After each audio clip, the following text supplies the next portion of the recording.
Welcome to Ellie Goldsmith's Relationship Flow. We are holding now in the Shovavim Flow Part 3, a special series during this special time.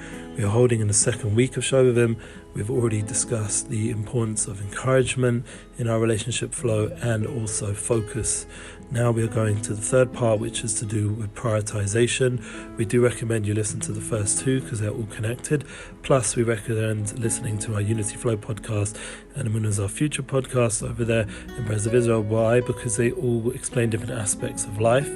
The focus here obviously is relationship, and the third part here is prioritization, which has a lot to do with time management and scheduling. And also it's important to know that once you have clarity in your mission, as we spoke previously, and your goals and your values and dreams, and you're more in touch with your soul level in your relationship, then you can go ahead with a solid emotional bank account of foundation of positivity into the prioritization, so that otherwise, if a person hasn't done that, there might be some holes.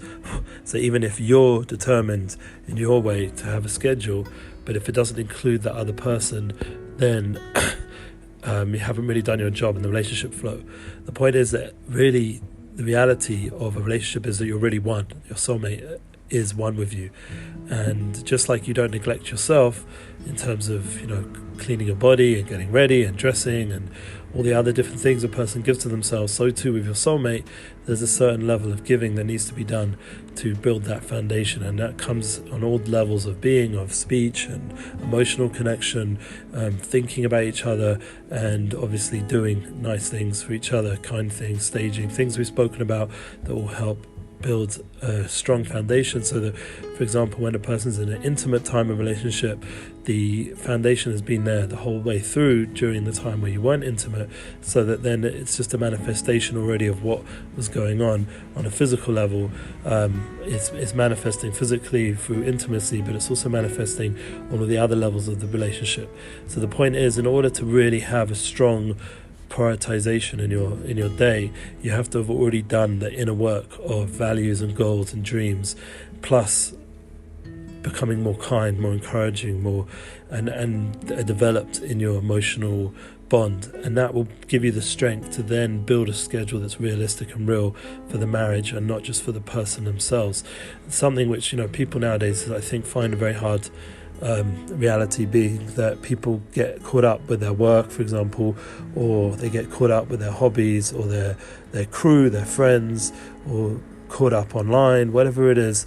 I mean, right now we're in a lockdown, so more likely it would be online, thinking, this is work also, or this is important, or I need more likes, or whatever the dopamine or whatever it is that's pushing people to motivate and get what they think they need to get. The reality is that we really have so much already inside of us, and we just have to allow ourselves to access the true relationship that this whole podcast is based on. Is a flow that we should be able to communicate and be real and not be, God forbid, held back in any way by any of the people around us or any of the noise. I apologize for that going on. I'm in an office, but the point is that we basically have ability to not get distracted if we really prioritize.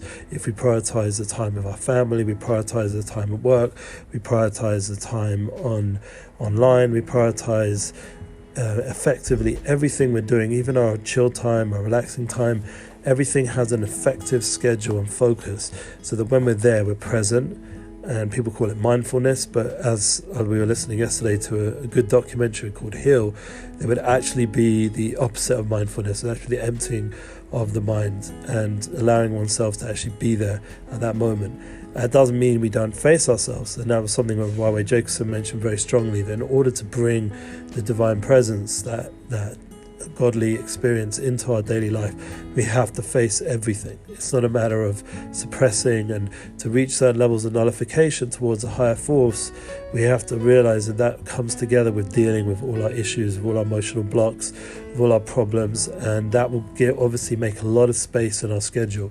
Because think about it, how much time are we wasting on not dealing with our problems, trying to escape, and then therefore we're not really in a full state of mind. We're not fully effective when we are trying to do what we're trying to do with business or relationships. We're already like at a left foot. We're already feeling weak, or on some level not really present or involved. And that's part of the whole story, that in our relationship flow, that we really have to get that done effectively, and an attitude of gratitude has to be in place, that we're here to really fulfill our relationship bond with our other half, and that is something very real.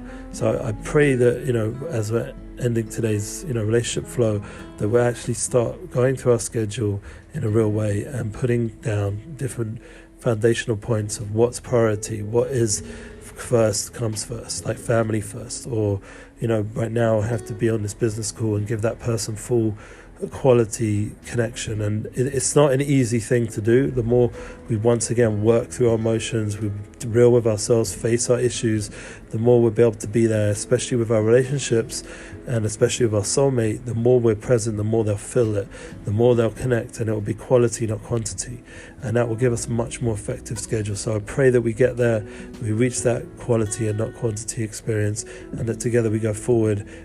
Wishing everybody a good Chodesh, and this whole Chodesh has in it the light of Shovavim. It's Chodesh Shvat. It's a time where we can really have a lot of cozy time at home and be able to build on a lot of foundational realities in our home, especially with the quarantine and lockdown and everything going on in the world. There's definitely a big tikkun, a big fixing of our relationships, that we should be more focused on them and have the priority to build on them for the time where, please God, this quarantine and corona story will be over, and then when we go back out to the world, we'll have an amazing foundation in our homes of what life is truly meant to be, and our relationship flow will be truly established with love and unification. Amen. Please share your relationship flow, and I will leave our links in the notes below. We also invite you to join our United Souls, being able to guide people. It's a United Souls course set up by Pulver EDU. It's an opportunity to join me in an interactive course where we discuss how to be more united in a divisive generation, and we discuss on a very practical level and an interactive level that we can't do obviously on this podcast or any of our other live classes. So that's the advantage of joining me there, and we get the entrance into a beautiful community which I've been involved with during this whole Corona challenge pretty much since May last year, and the links are below, so you can join and sign in, and we really appreciate you joining me there. Thanks again for joining Relationship Flow, and wishing once again everyone a beautiful Shabbos. All the best. Bye.